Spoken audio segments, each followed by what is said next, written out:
Всем привет! Сегодня готовим универсальные булочки на закваске. Слоеные и рассыпчатые, очень вкусные. Этот рецепт хорошо подходит для утилизации остатков закваски, обновления закваски или просто как вариант полезной и простой выпечки на закваске. Все ингредиенты, как всегда, на экране и в описании, и давайте готовить. Для начала подготовим жидкие ингредиенты. Нам понадобится 100 грамм холодного молока. Все продукты для этого рецепта должны быть очень холодные. В молоко я добавляю 50 грамм сметаны и все это хорошенечко перемешиваю. Сюда же добавляю одно холодное яйцо и снова всю эту массу хорошенечко перемешиваю вилкой, чтобы хорошо разболтать яйцо.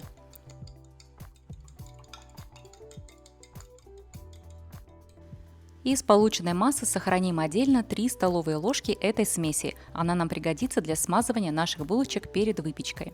В оставшиеся жидкие ингредиенты я добавляю закваску. Здесь по рецепту идет 110 грамм пшеничной стопроцентной закваски холодной. Она у меня из холодильника, но свежая. Вкус закваски напрямую будет влиять на вкус выпечки, поэтому даже если вы используете остатки, эти остатки должны быть относительно свежие. Всю эту массу снова хорошенечко перемешиваю, я это делаю с помощью лопатки, так, чтобы закваска вся разошлась и жидкость стала равномерной и однородной. В отдельной миске смешаем сухие ингредиенты. Нам понадобится 300 грамм белой пшеничной муки, сюда же я добавляю 2,5 столовые ложки с горкой сахара. Также добавим половинку чайной ложки соли и 2 чайные ложки разрыхлителя. И все эти сухие ингредиенты я перемешиваю снова венчиком, для того, чтобы разбить комочки и для того, чтобы масса вся хорошенечко объединилась и стала более воздушной. Буквально пара секунд и готово. Сюда же в сухие ингредиенты натираем очень холодное сливочное масло, всего понадобится 60 грамм. Если есть необходимость, масло можно даже подморозить в морозилке, так чтобы оно было очень-очень холодное. Объединяем сливочное масло с сухими ингредиентами так, чтобы масло равномерно разошлось по всей массе. Я стараюсь как можно меньше касаться масла руками, чтобы масло от тепла рук не начало таять, потому что именно масло придаст хрупкость и приятную такую слоистость нашему тесту.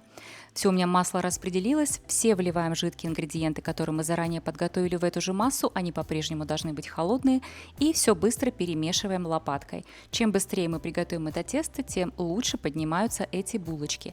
Тесто обязательно должно быть очень холодным. Сначала я его перемешиваю лопаткой и только под самый конец забираюсь руками, чтобы уже окончательно объединить все ингредиенты. Эти булочки готовятся максимально быстро, поэтому я уже поставила разогревать свою духовку на 220 градусов по Цельсию или 425 по Фаренгейту. Мое тесто уже практически готово, несмотря на то, что оно выглядит еще суховатым. Объединяем все ингредиенты только до увлажнения муки. Это тесто должно выглядеть рыхлым, немного рваным, в себе содержать кусочки масла, и эти кусочки масла виднеются в тесте, как вы видите. Это тесто до гладкости вымешивать не нужно, только до полного объединения муки. Мука увлажнилась, тесто готово. Немного муки на стол, я уже выложила тесто свое тоже на стол, сверху присыпала снова небольшим количеством муки и раскатываем тесто в пласт. И в итоге толщина нашего теста должна получиться около 1,5–2 см.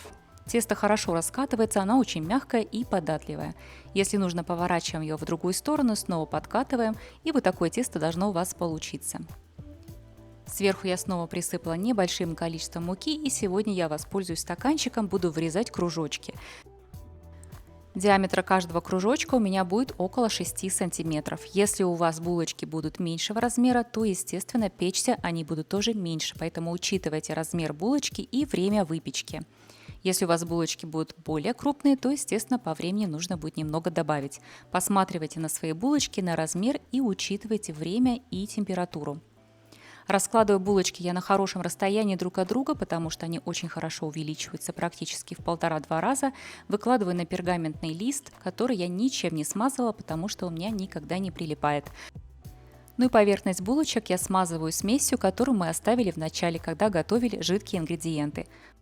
Если вдруг так получилось, что ваши булочки уже готовы к выпечке, но духовка еще не разогрета, то их нужно поставить в холодильник до тех пор, пока духовка не разогреется.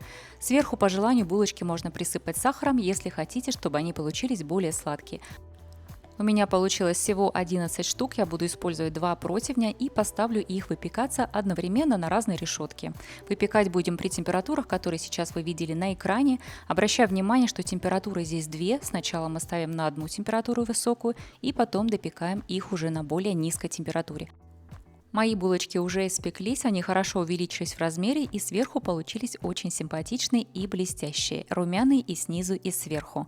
Эти булочки получаются с небольшим намеком на сладость, поэтому очень хорошо подходят как вариант для завтрака или даже к супу. Их также можно легко превратить в десерт, добавив чуть больше сахара в само тесто или добавить сухофрукты.